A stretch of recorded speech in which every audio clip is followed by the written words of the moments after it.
Hello everyone and welcome to Mr. Malot's hastily made videos for physics.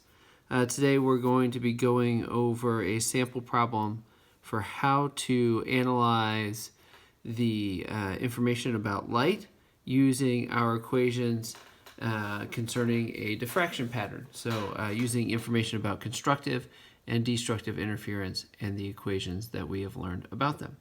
So here's the problem.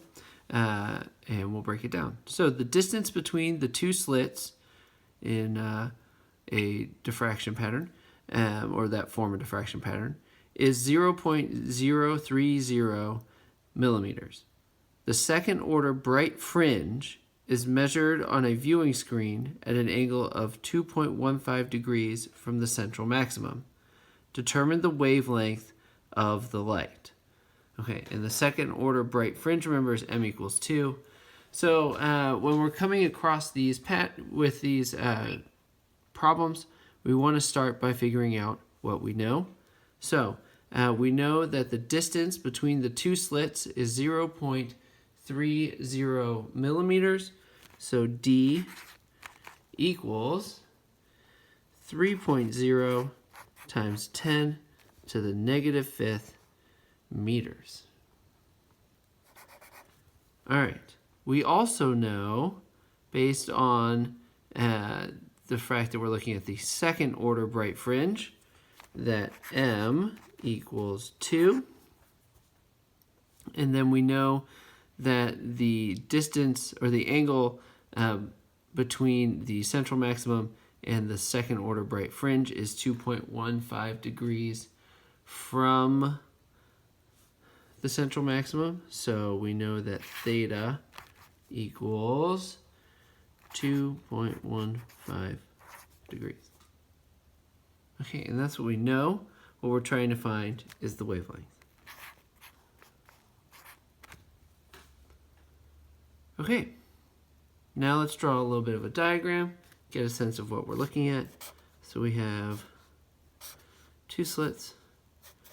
D equals 0.030 millimeters, if you can read that.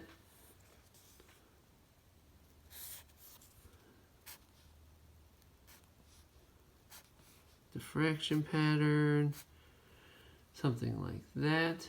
The angle between that and the second order bright fringe is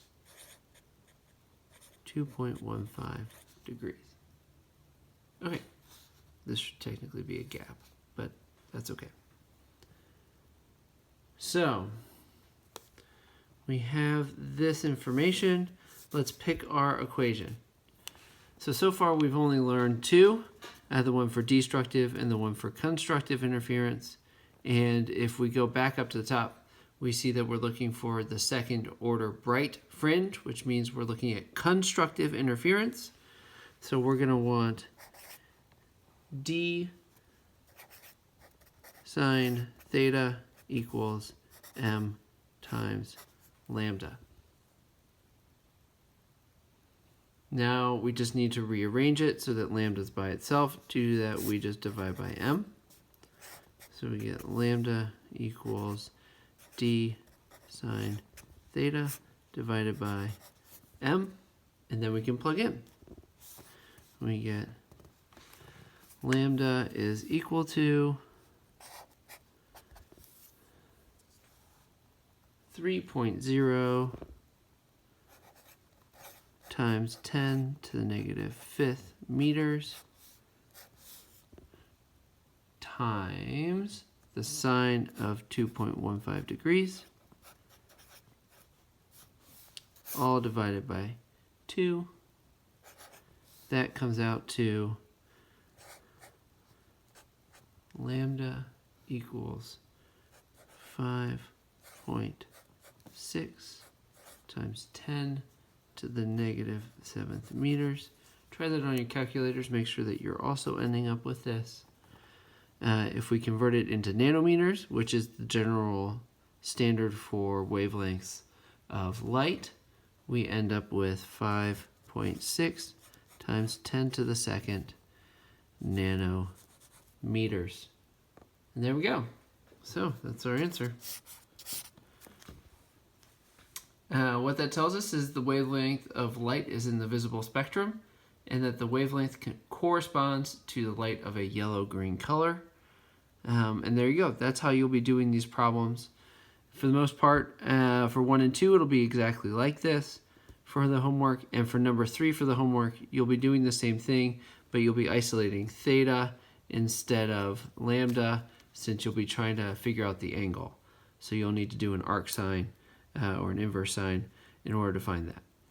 And yeah, so if you have any questions about this as you're going about it, feel free to email me. I'll try to get back to those as soon as I can. All right, everybody, have a great day. Good luck. Stay safe and stay healthy.